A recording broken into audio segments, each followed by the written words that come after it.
Good morning, everyone. So let's begin because I think I will take some time to complete the topic today. And like ma'am shared with you, we're talking about group discussion. Now, group discussion is an important aspect of selection process or the campus placement drive. And that is why the students need to be made aware of it. Before I begin the topic, so there's something that I'd like to debunk the myth. Usually, students believe that group discussion is all about communication skills, but it is a deeper inquiry into skills of leadership, persuasion, influence, and the ability to incorporate and to involve divergent viewpoints into working towards a common goal. This is too much to ask for from youngsters who may not have that depth in their character, but they still need to develop that confident and restrained approach of participating in a group discussion. So let's begin today's session. What is actually a GD or a group discussion? So there are two words in this, and the first is group and the second discussion. So since it is a discussion, one needs to remind the students that it is not a debate. It does not mean that one needs to pull down the other person if he or she brings up a different viewpoint or a different opinion or a divergent view, just because that happens to be different and that happens to be in opposition to what others or he or she, one particular student, has said. That is why the air or the attitude of appreciation, of thinking deeply before responding is required to be a successful participant in a group discussion. And the second very important aspect of this phrase or this exercise is group. So, group is a collection of people. Not that it's not a collection or cluster of people, it's not a crowd that is just scattered here and there. The moment there is synergy, there is exchange and interchange between these people who are sitting around or who are collected around each other, they start forming a group. So that means they are working towards a common purpose. It implies that they are tied together by some common thread or some common aspect and element, and that in most of the cases is a common or a unified purpose. So why do companies or organizations have a group discussion exercise or activity at all in their selection process? That is because they want to check whether the participants can reach a collaborative course of further action. Do they have the temperament to collaborate, or are they insecure and are very critical of others and judgmental and are not able to form a cohesive group, and also whether they are mindful that they need to work towards a goal which is bigger than themselves. So they need to stop thinking about only themselves and think about the company's or the organization's goals. So these kind of deeper aspects or attributes of personality are being assessed in a GD, and not merely the communication skills. Of course, it has twin purposes. First, it helps to shortlist candidates for the next process of the selection, and in most of the cases, that happens to be a personal interview. And it also helps in mass elimination of unfit candidates, those who do not fit the bill, who are lacking either in leadership or communication, deeper thinking, collaboration, persuasion, influence, are not found up to the mark, especially in comparison with the others, are then totally shunned out. There are also occasions or situations during the campus placement drive wherein the companies or the organizations do not hesitate to remove the entire group altogether if the group of students has misbehaved or has created a fish market kind of a situation during a group discussion exercise. they do not mind eliminating all the 8, 10, or 12 participants who are a part of that group discussion batch. So that needs to be put in the minds of the students as they enter into this step. Usually they feel that we'll be left up to ourselves, and there'll be a topic and we'll have to compete with each other. So this is a fairly easier part of the selection process, but that's not the case. In fact, it is much more difficult because the intrinsic personality comes out in full glare when we feel less evaluated, where we feel that we are not placed under a lens, and we can get away with behaving whatever way we want from with our peers. The moderator would be sitting at a distance and observing, but then so others will also be behaving the same manner. And if others are behaving in a wrong manner, or in a manner which is not conducive to their getting selected or fulfilling the purpose of the GD for the organization who has come for hiring, that has come for hiring, I too can get away with bad behavior. Now that is a trap. So that needs to be instilled deeply in the minds of the students. So what are the skills that are assessed in a GD? And these skills are not limited to only the ones that I've mentioned. There are many more, and each organization, according to the topic that it gives for group discussion, assesses different kind of skills in the students. Of course, communication skills are the most apparent one, because as to how one voices their opinion, how one thinks, and what is the control and command over the non-verbal aspects of communication is also assessed. Leadership skills, how are they able to lead the group towards a common course of action, towards a common goal. And then reasoning ability, are they able to reason out the pros and cons of the topic, the pros and cons of the arguments shared by others during the discussion, how are they faring with that. They of course want to judge the alertness and presence of mind of the students, because they will be responding to points that come up very promptly, very quickly during the discussion. And they also want to know or assess the knowledge base that the students have, how well read they are, in particular about the company, the industry, the technical aspects of their course and curriculum, and also generally in life, how well read they are, how up to date they are with the knowledge. And their non-verbal communication skills, are they able to manage their body language, and can they communicate more with body language even when they do not have the opportunity to speak.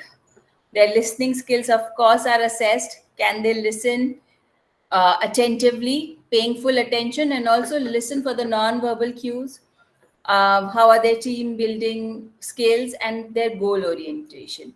That this was the task given to us by the moderator who represents the organization. And can we complete this task? And how do we go about it? How do they summarize? How they encourage others to participate? All this contributes towards goal orientation, which is assessed in the GD. Let's look at the types of GDs, or types of group discussion activities or exercises that are shared with our students during the campus placement drive. So there is first the standard GD. The standard GD would be very, a very normal kind of a GD, in which, they would have a statement.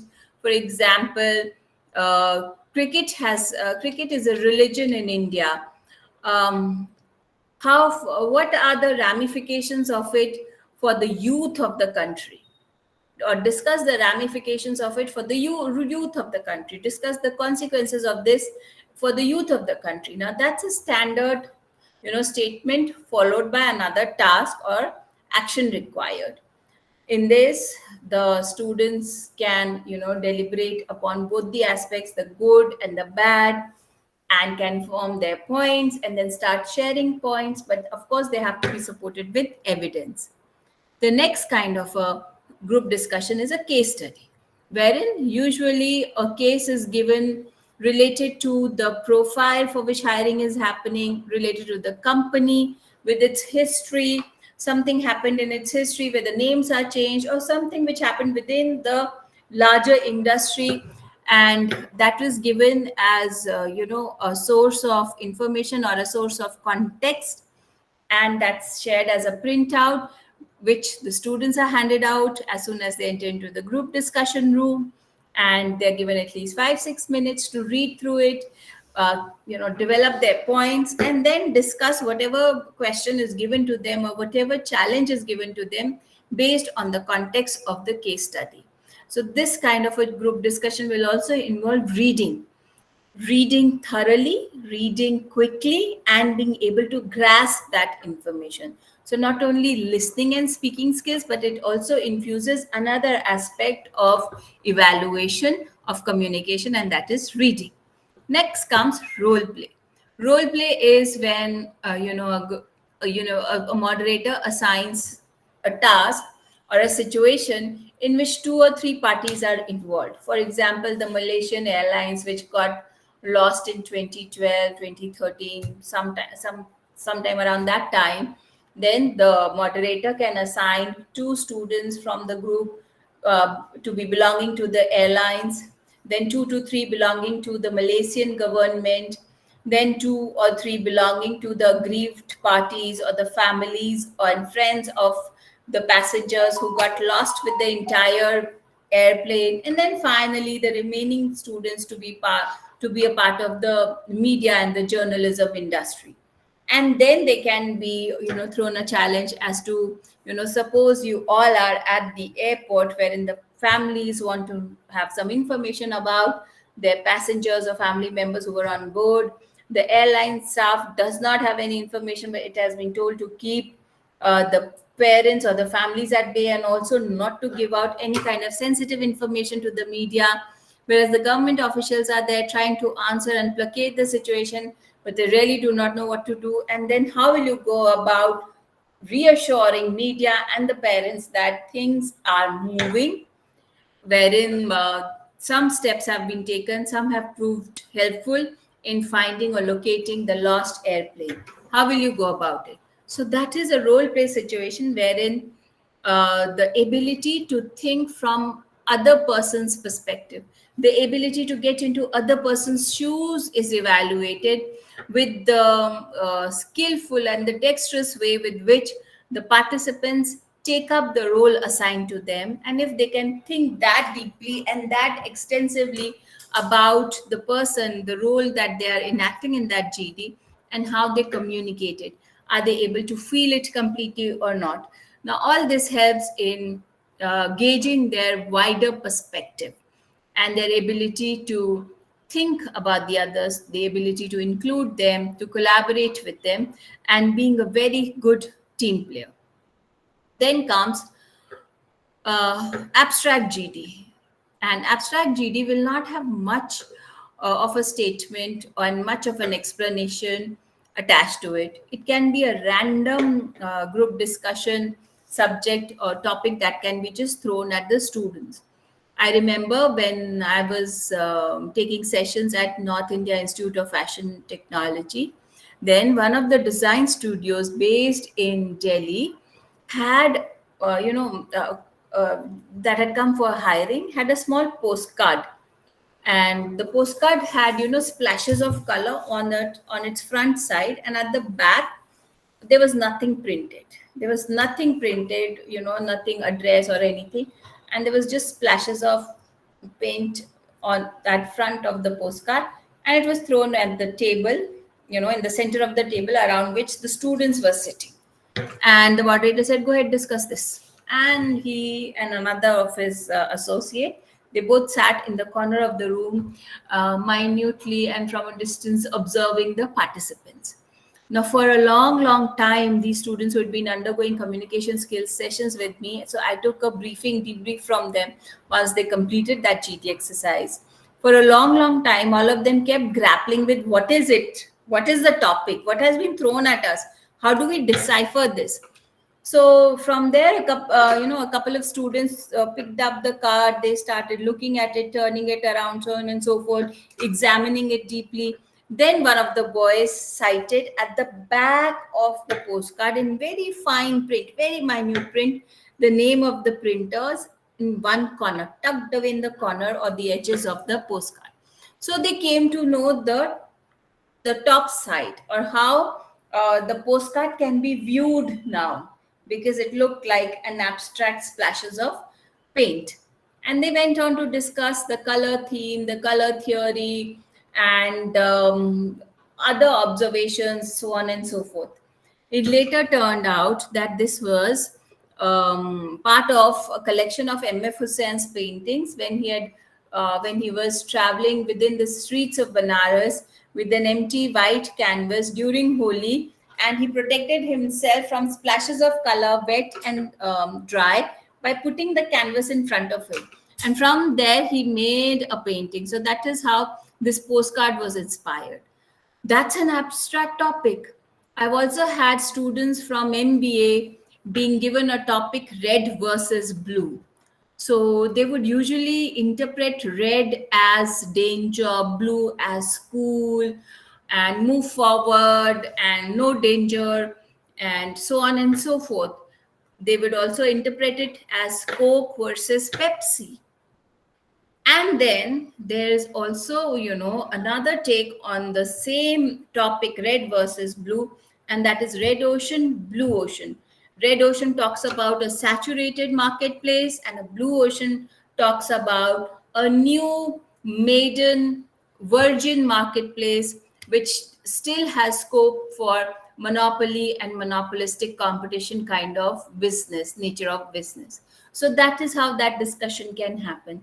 It can start off from marketing or association in the minds of the people with the colors, and then how that can be tapped into, or how that is tapped into by two beverages giants to pitch each other against the other person, to project and present to people how they are different. And then finally talking about a very theoretical concept related to marketplace and successfully running a business while clocking in big sales.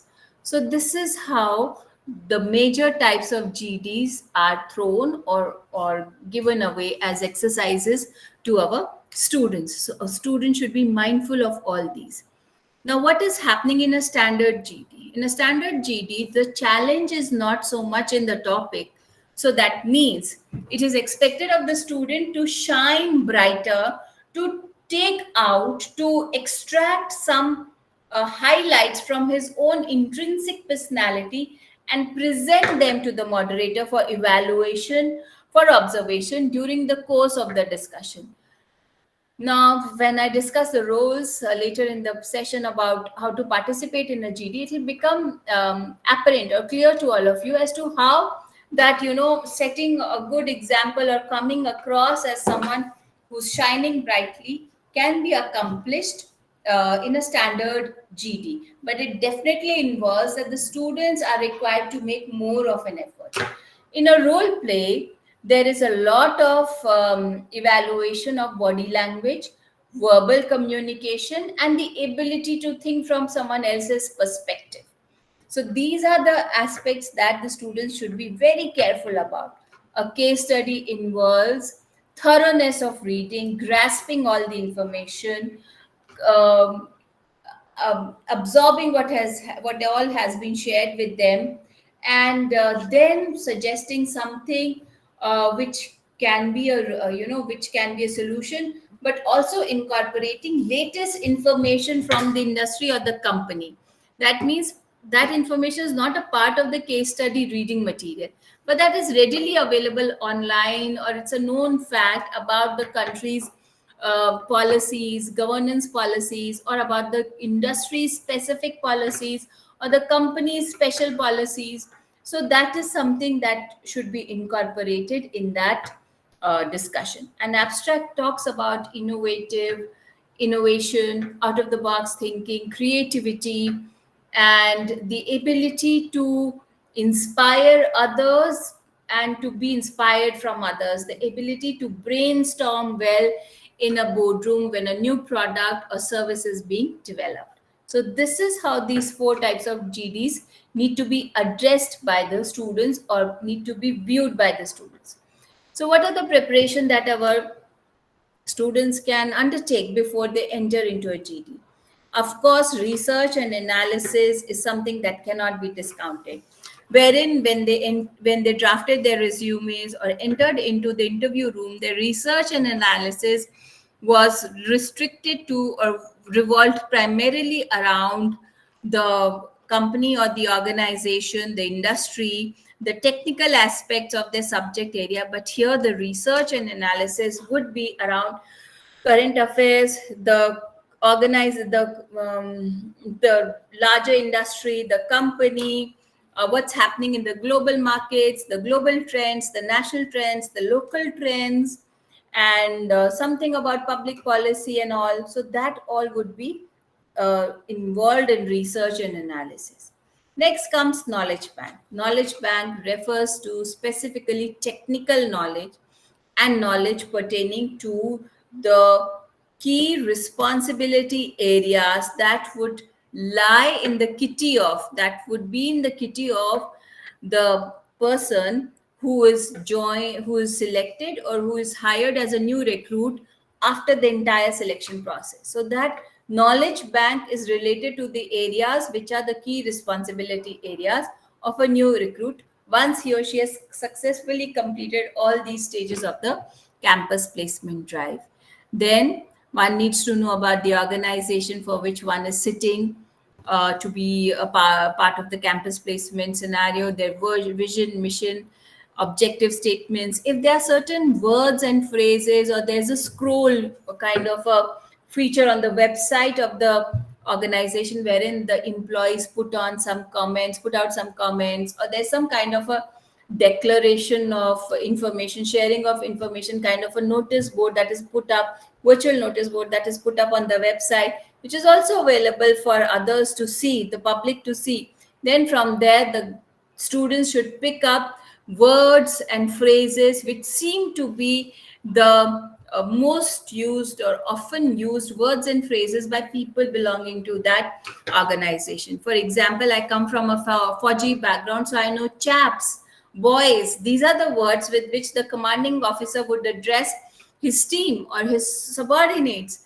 So that's a very chaps or boys is a very typical Fauji word. So if I want to talk about people who are part of a team, so I'll say all the chaps have gone, that ways during a discussion, so that I come across as a familiar element to them. Then one needs to work on keeping and maintaining a relaxed state of mind. Deep breathing exercises, restraining themselves before shouting and jumping to give a reaction will be very important. The ability to take notes very quickly is very important. And the ability to be present and alert in the moment is very important for youngsters to develop. Let's talk about the ways to participate in a group discussion. Now, the ways to participate in a group discussion are through these 6 roles. Front bencher. Front bencher is someone who, usually sits in the front of the class and has all the information, knowledge, and is, the top scorer in the class. This might seem like a good role to adopt, but it's not really, because a front bencher usually jumps at everyone and has all the information and will shout and will be very eager to share it, and can come across as narcissistic. Also, front bencher can intimidate the others and also can make it very distasteful for the others to participate, because they might feel that, oh, he or she has all the answers. What should I go ahead and contribute to the GD? Let me just, stay put here. He or she will answer all the questions. In any case, we'll have all the choices available to us, and then we'll decide what we have to do. So front bencher is speaking for most of the time, is introducing most of the new points in the group discussion, and is not necessarily a good role to adopt or play in a group discussion activity. In any case, I'll share with you that how a student can should ideally flow between 2 to 3 roles. So he or she can adopt the role of a front bencher, but only for a limited period of time. Then comes the salesman. Now, in actual life, we have a salesman who goes about selling or achieving sales for a product which is developed or manufactured by someone else. It is not his or her own manufactured, created product or service. He or she is just pitching the sales, getting in the moolah, and then receives a salary in return for the effort and an incentive for the excellent performance. Now, in a GD, how does one be a salesperson? Many a times we have found that our students, so some of them who are introverts, although they have good points to contribute in a GD, they are very shy and they are not very open about sharing information in a GD. So, what should a salesperson in that manner is someone who's very attentive and aware of what's happening around him or her. He or she can then pick up a point which is not being voiced by the others that loudly that it reaches the ears of everyone in the group, because hardly would there be a situation or there will be a scenario in a group discussion activity for campus placement scenario wherein all the others will be holding back their speech just to pay attention to listen to someone who's speaking, and then they would go to the other participant in a sequence, then the other. No, they or none of them have that kind of patience and that kind of presence of mind or even planning to execute that. So a salesperson will find many opportunities when people sitting around him or her will be mumbling a point which is quite relevant. And at that time, the salesperson can very quickly interject and say whatever he or she has to contribute. A salesperson can get away with being the front bencher, but it will take a very smart moderator to find it out. A salesperson can also be unethical, but then if he or she continues to be unethical 2 to 3 times he or she speaks in a GD, which can be the most number of times during a group discussion of 20-25 minutes, wherein there are 8 to 12 participants, one can only speak 2 to 3 times or 4 times in a GD, and ideally should speak only for that many times, allowing everyone else to participate. Then he or she will, if he 3 or 4 times or all the time that a salesperson or a salesman has spoken, he or she has only projected that these points are his own, like a front bencher. But the others will know it, especially the people whose points he's picked up or she's picked up and spoken. They will feel frustrated and disappointed in him.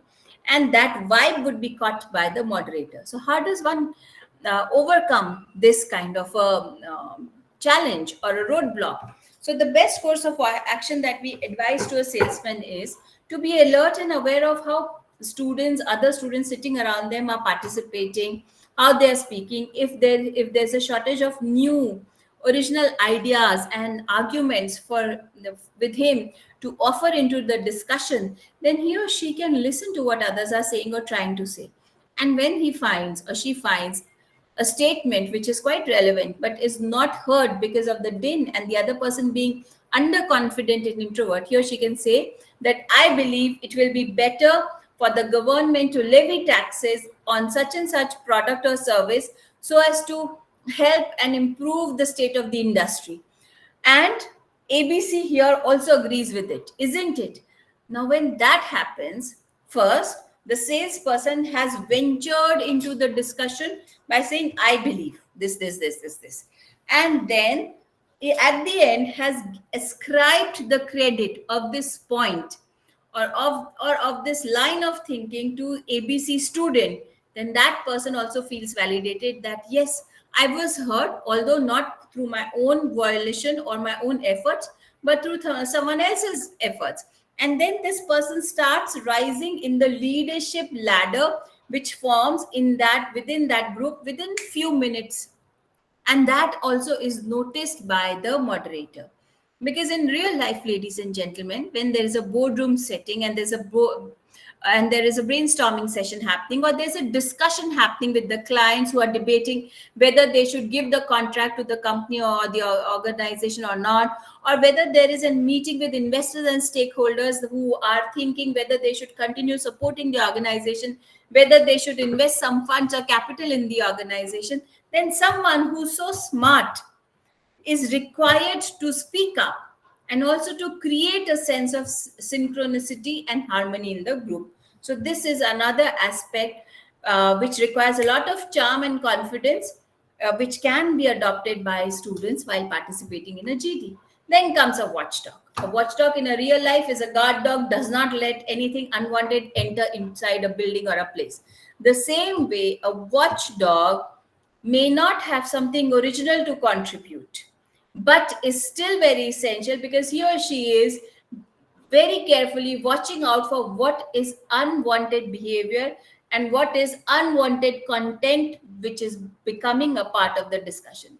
Then a watchdog can say, PQR, you're raising your voice unnecessarily and it's not allowing others to speak.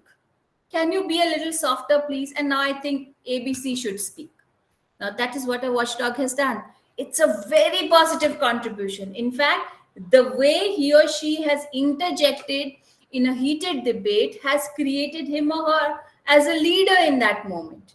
So, that in the eyes of the moderator seems that although this person may not have that wide a knowledge base, but has the right approach and attitude to being a part of a team wherein he or she is including all the elements or the members of the team in the discussion and is creating space for them when some others or a handful of the participants or a couple of the participants are trying to dominate the discussion.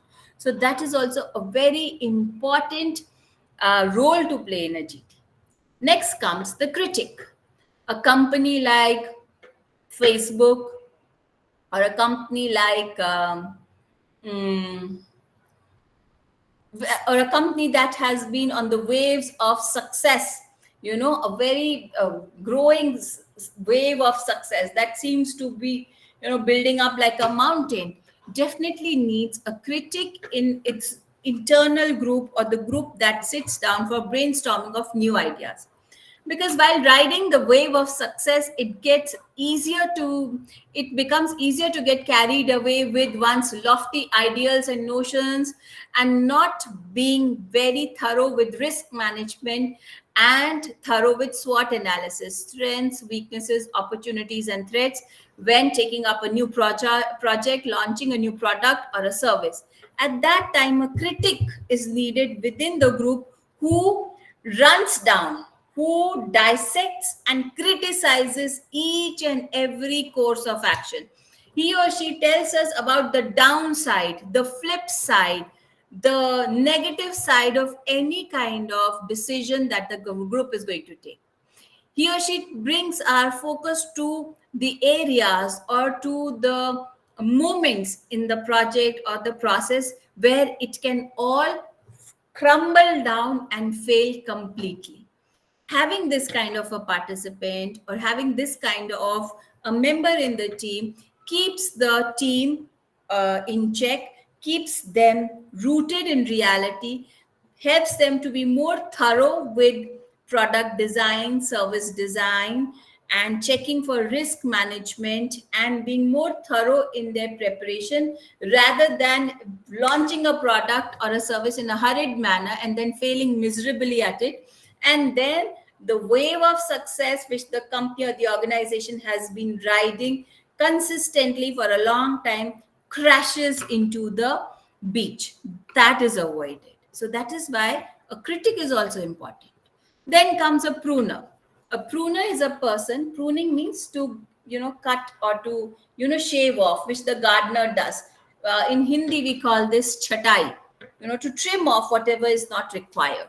So pruner or is a participant in a group discussion who may not have something original to add, but definitely knows what needs to be a part of the discussion, especially when it comes to the thought process, the attitude, the content, especially only the content.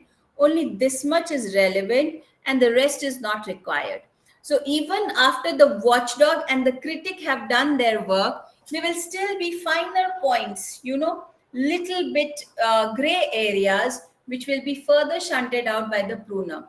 This person is a deeper thinker and starts speaking more towards the end of the discussion and contributes in the manner of keeping the content extremely relevant and centered around the topic given to the participants. And then finally, we have the mute participant who does not speak, does not participate, attempts to participate, cannot participate because is too shy, too introverted, and is generally very anxious and nervous. Now, out of the all the five, six roles that I shared with you, the last one is something that we should not be encouraging our students to be. We should be, in fact, talking about this with the students that they do not have to be a mute participant. They have to see this list.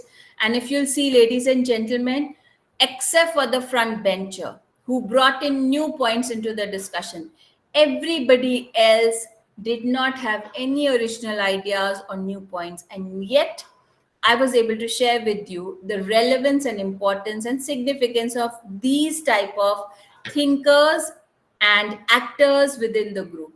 So what does that imply? It implies that our students need not be very scared of the group discussion activity, especially when they are given a topic that they don't know nothing about. Not the not all is lost. Rome is not yet lost in that.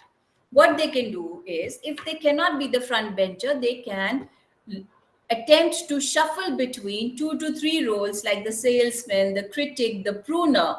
They can even help to summarize the entire discussion and present it for the group as the end of discussion to be considered when the time comes closer. So these are the roles that are possible. So encourage your students to participate in a group discussion without a closed mind, rather with open mind and alertness in every aspect or moment of the group discussion. Just by looking at the topic and receiving the topic and thinking, oh, I don't know anything about it, oh, I wish I'd studied about it, or I wish I'd done some research about it, now all is lost. They should not lament and throw away the opportunity to influence the results in their favor, but be mindful of these roles. Now, the ideal way to participate in a GD is to flow between two to three roles in a GD. Usually, when a group discussion happens, or how the exercise or activity happens, there's a batch of students who collect outside in the corridor or in a seating or a waiting area, while the room is being prepared by the team for a group discussion activity. The students are usually made to sit in a semicircular format so that there's entry point from one of the gaps, and they can seat around the seat themselves in the chair, which are circular, so that everybody's facing themselves. The moderator is sitting away from the group in a corner from where he or she can hear and also observe, see, but he or she is not a part of the group. The students are then escorted in, and they are told the rules and regulations, wherein they are told what is the topic of discussion, how much time they will be given for preparation. They are usually told 1 to 2 minutes, but it is never that much. It is always lesser than that. And they are told to sit down after the topic has been given to them. And then when the moderator believes that it has the time of 1 to 2 minutes, the time limit has passed, he or she signals them or tells them to start the discussion. And then he or she sits down and takes observes the discussion. Now, the way to participate in this is, when the students are standing outside in the corridor, in the waiting area, seated there, encourage your students to go ahead and talk to the other students whom they do not know. Make their introductions. It is very good. It is a fortunate coincidence that they know, out of the group of 12 people, they know four others who are their classmates. So that'll be very helpful, knowing their first names. It is also helpful to know the first names of a couple of other people, right? And just start talking to them or bonding a little bit with them. And avoid the students of their own class. That's because everybody has a history with a familiar face or name. And these people will have a baggage or a perspective of, okay, so here is ABC from my class, and he or she is going to start talking in this manner. This is how he or she generally behaves. So they are going to assume that, and their response or action or reaction towards this known face is going to be clouded by that baggage, and that is going to affect the others. So it is not a good idea to form a bond or stick with students or with classmates in that group. If there is a mixture, a motley of students from other classes, other batches, then it's a good idea to stick around with them. Make your advise your students to make their introductions with one or two students from a different batch. Get to know their names, remember their names, and then hang around with them. So when they are escorted in the room, generally they would fall in line behind the people they are more familiar or comfortable with, so he or she can stick to the new acquaintances and be standing along with them when they enter the room. And if they are nearer each other, they'll be seated also nearer each other. Now what is happening is, why am I insisting on this? That's because during a discussion, when everybody's shouting and speaking together and our student is not getting the opportunity to speak, then he or she can interrupt and stop others by saying, Pankaj, I think you're right here, but still you should give Ashish an opportunity to speak.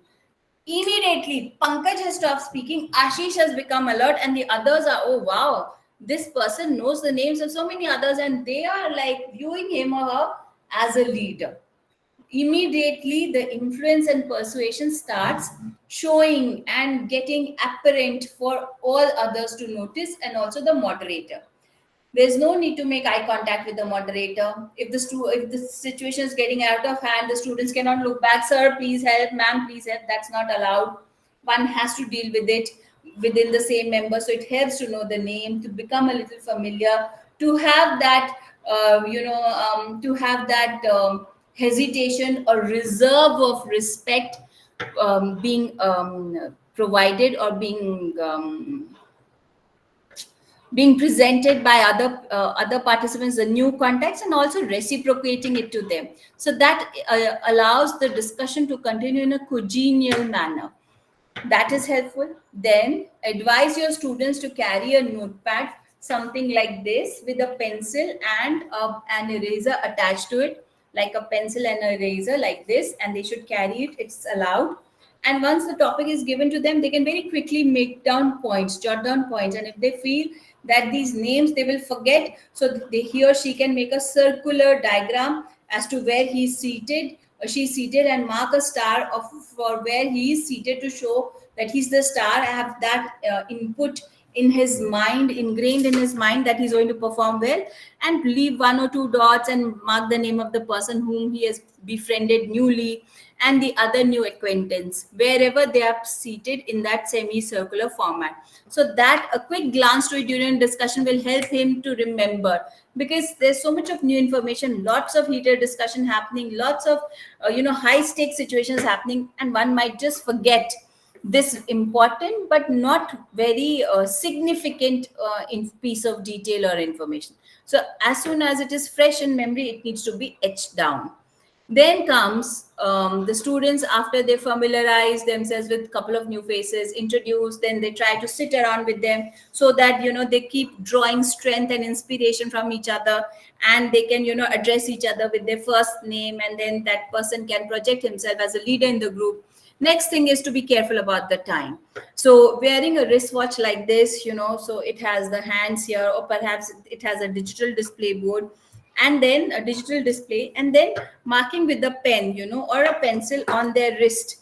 So we started at, let's say, 12:25. So we'll be given 20 minutes for the discussion. That is what the teacher has, or the moderator has said. So 45 is the time. So mark with a big dot or a mark on the wrist. So see, with the pencil also, the black dot is visible. Perhaps it's not visible on the camera, but in real life it is visible, that this is the time when the hand reaches this part, when the hand of the clock reaches this part or points in this direction, that's the time we need to end. So a couple of minutes before that, he or she should put a line that that's the time we should all start winding up the discussion. And if he or she has been mindful of time management in the discussion, and keeps glancing at the watch, glancing at the notes, and then participating and being very present and active in the group discussion, he or she has also demonstrated time management and also the ability to lead.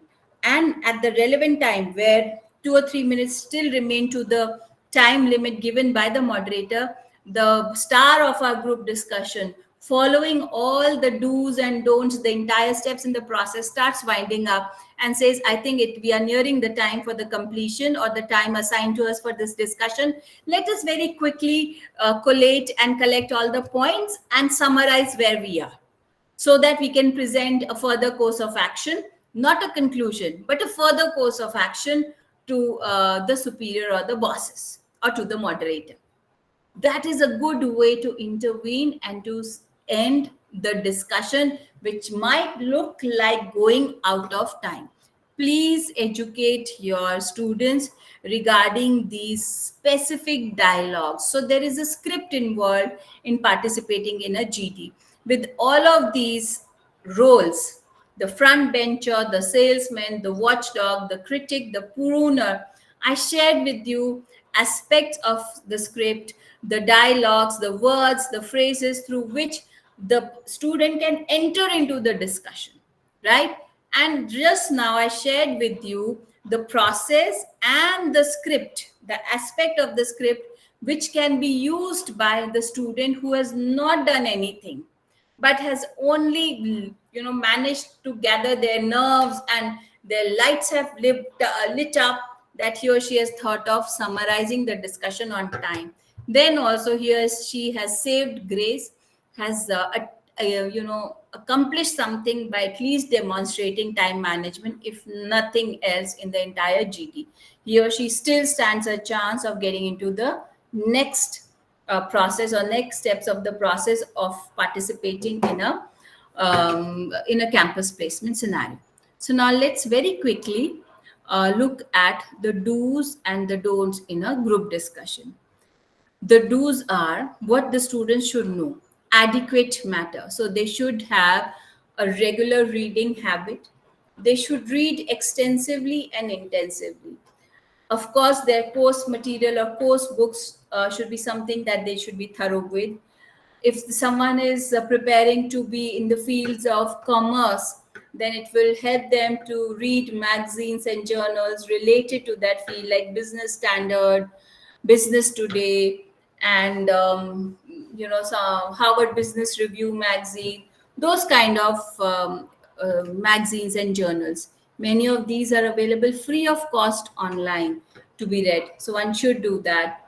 Something, someone is coming from a scientific background, so Nature, or some excerpts from the journals Nature, Science, National Geographic, those kind of books and journals, JSTOR and all, will be very helpful for them to read on a regular basis. Because sudden cramming a day or two or a week before group discussion will not help them to retain anything.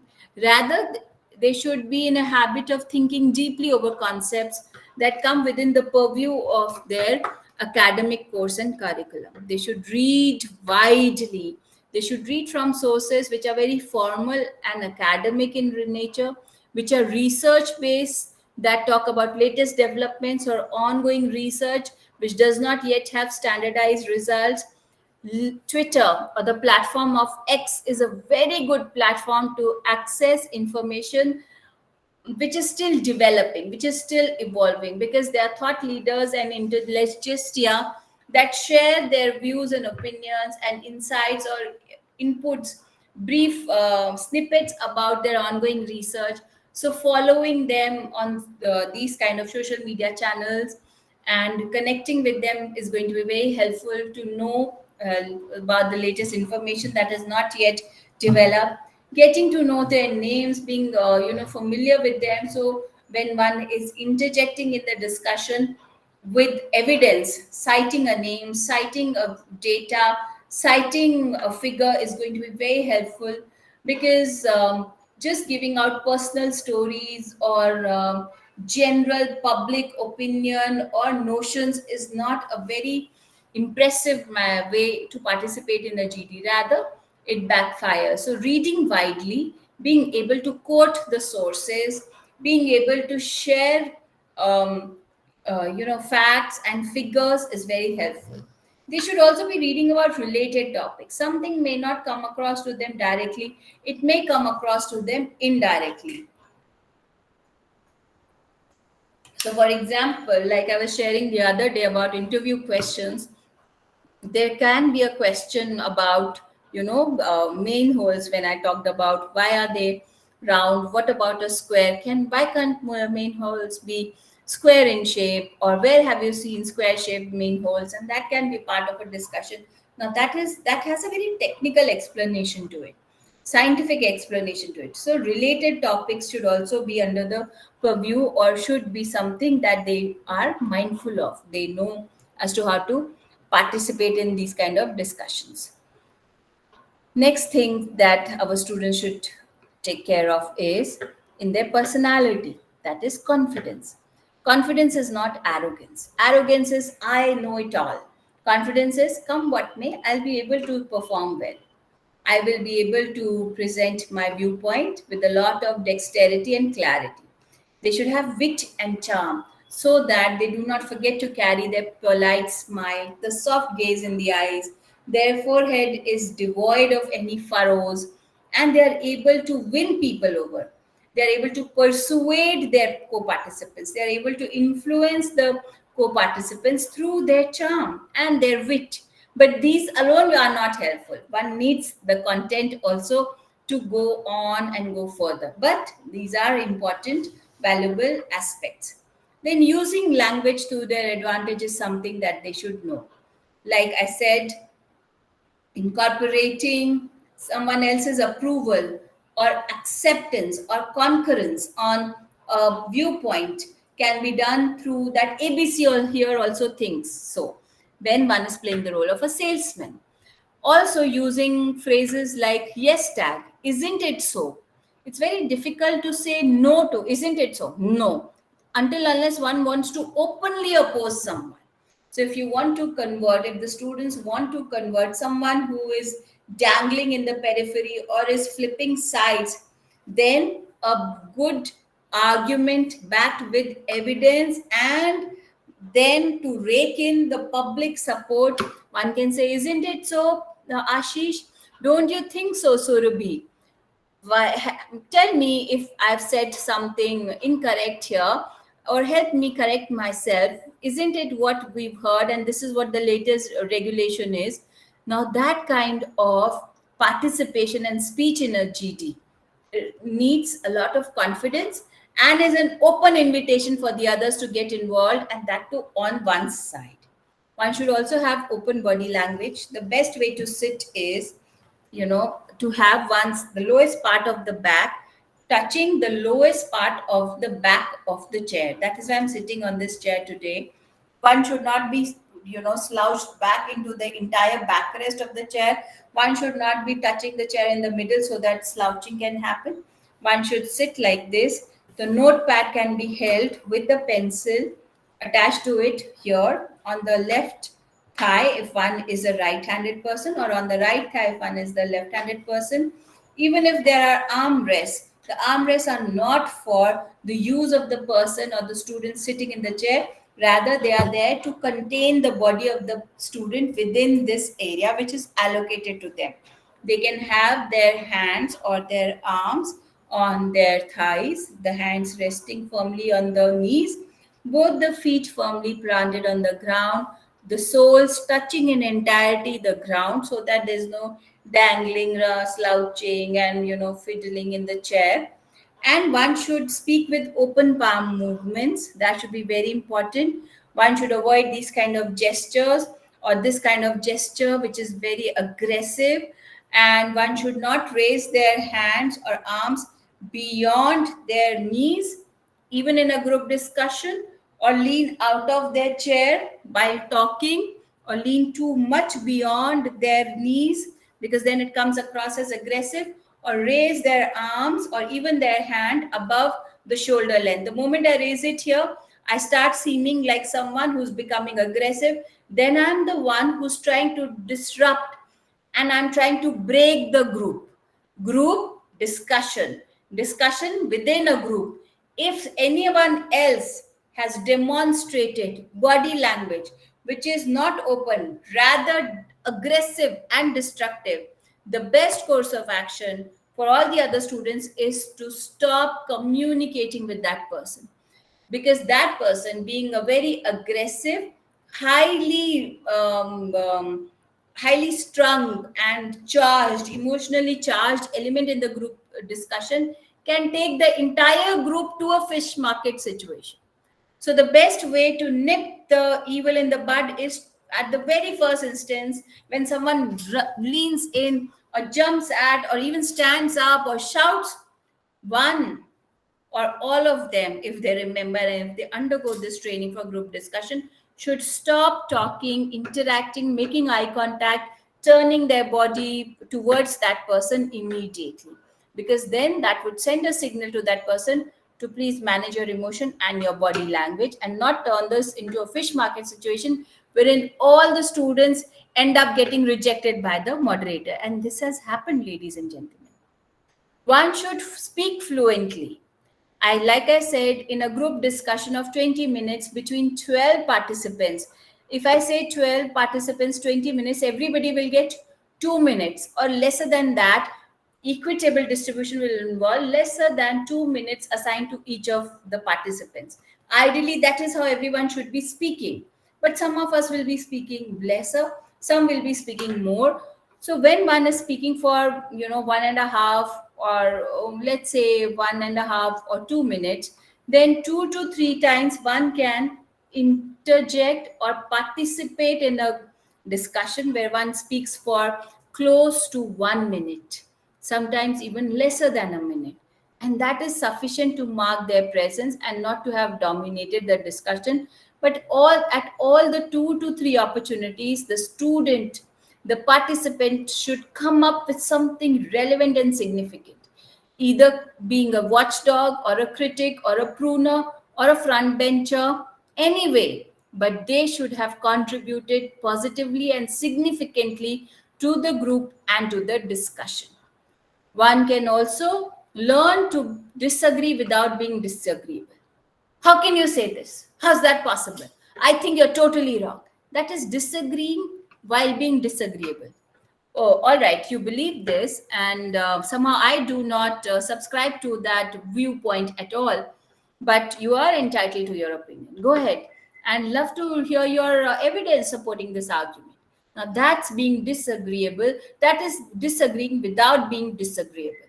So, that kind of confidence, the ability to restrain our emotions so that the company or the organization is not at a loss because of flying emotions, is what the moderator is looking at. Polite smile and composure is something that we should always remind of ourselves. Even the mute participant who has not said anything has a polite smile and a composure and has made attempts to speak while covering up their nervousness and anxiety, which is stopping them from speaking, also earns some points. That is why managing a good body language is very helpful. One should understand the topic well and then begin. The person or the student who begins the discussion first needs to be very mindful that he or she interprets the topic for the group before jumping into giving in his or her viewpoint. For example, we are given the topic blue versus red. Hi everyone. So this is a very interesting topic that we've been given today. It's nothing but two words pitted against each other, blue versus red.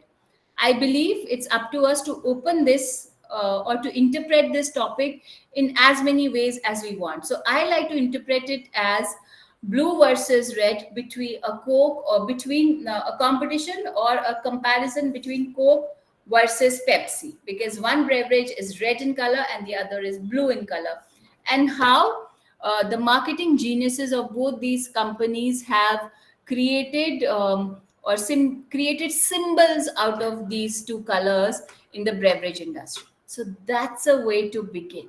First, interpreting the topic for everyone so that everyone understands. Otherwise, if nobody understands and only one person understood or has jumped into prematurely, then he would not or she would not have anyone to discuss the topic with. Everyone would be dumb and mute. They would be wondering what is he or she saying, and then slowly and gradually so much of time will be lost till the time everyone comes on the same wavelength. Oh, this is what it means. Oh, this is what it means. Then also the leadership skills are not demonstrated well till the time the leader brings everyone on the same page. to begin or launch a discussion or a project. So, this is a mark of leadership. Whenever someone begins first, they need to interpret the topic, rephrase the topic for the understanding of everyone else, and then perhaps introduce a point. Even if there's no point with them, the best course of action to begin a group discussion for a student would be just to interpret the statement for the benefit of all. One should summarize within time, and I've shared with you the technique of summarizing, marking the time. If there is a digital clock watch that they're wearing, so it would be a good idea to write down 45 or 35, that being the time when this group discussion should end, and write down 32 or 42 as the time when the summarizing should begin, because then there would only be 2 to 3 minutes remaining. So, and everybody should end. After the discussion has been summarized, one should not begin discussion again by trying to get a new point. No.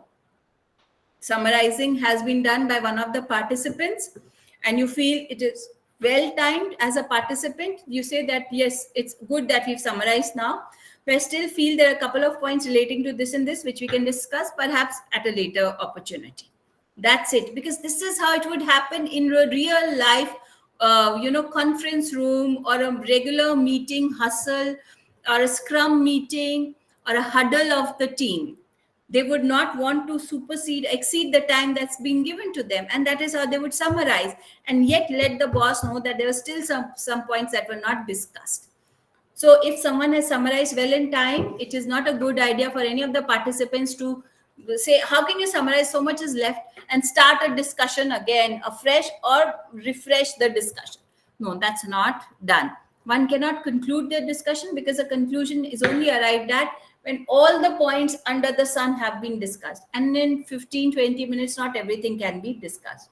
It is always a good idea to know a couple of people in your team, in your group, and address them by their first name. Because if they are behaving disruptively, or if anybody else is behaving disruptively, taking someone's name stops them in their track. Especially if that person happens to be, if Pankaj happens to be misbehaving, then Pankaj will be immediately taken aback. If Ashish is misbehaving, and addressing Pankaj would, kind of confuse Ashish. Well, I was talking, why is Pankaj being addressed here? That is also a way to cull a heated discussion and bring the group back to its senses. One needs to remember, the students need to remember in a group discussion, that it is not a debate or a match. We are not trying to score points with each other. We are trying to have an enriching discussion that leads to inclusion of new, innovative, and possibly all the points or viewpoints that can be associated with that topic. There should not be a repetition of conclusion. There should not be a repetition of a point. We should not keep on repeating ourselves if we do not have anything new to add. Just because everybody else is quiet, nobody is speaking, I go on repeating.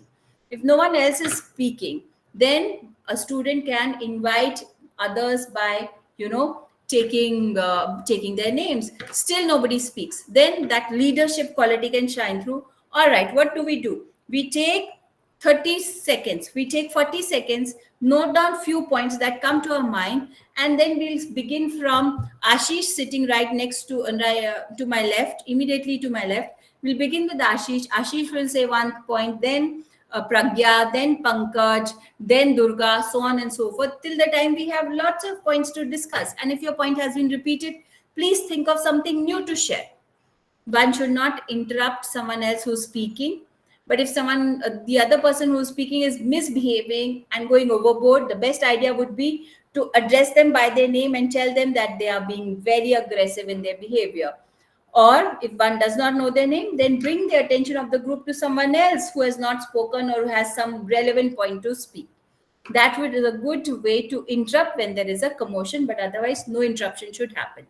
A student should be mindful of speaking frequent monologues. For speaking for a long time because nobody else is speaking and there's such a silence in the group, I might as well, I can only continue speaking. That's not a good idea. Then that means one is not stepping up to the plate as a leader. Like I suggested, giving everyone a moment. All right, let's briefly, think deeply, 40 seconds. And then let's start from this part and group. And then let's start discussing new points that come. That's the mark of a leader.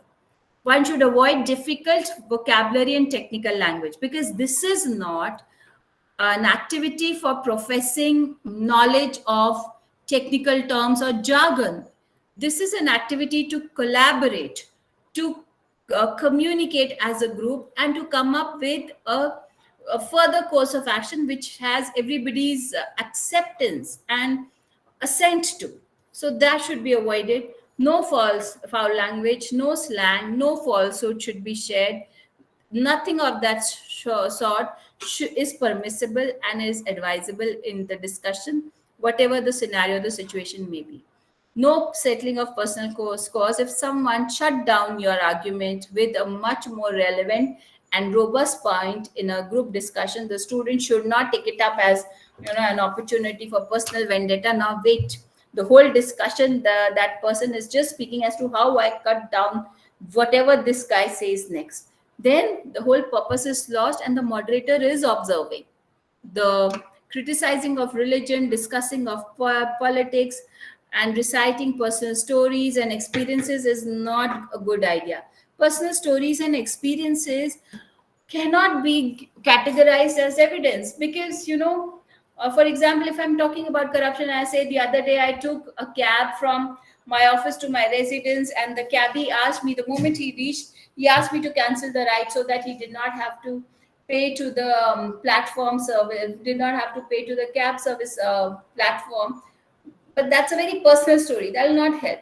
But having a story, online, for example, we can talk about a latest incident in Bangalore, wherein a girl from North India, who was misbehaved and abused by a cab driver because he refused to come over to her exact point of pickup, and she could not walk towards him because she was new to the area and she wasn't feeling well. And he threatened her that you cancel the cab, the riders like you are very bad. And she had captured that on she had captured that specifically on the video and posted it on Twitter and on Instagram, and that clip had gone viral. And Bengaluru police stepped in and decided to be more strict and stringent with the cab drivers.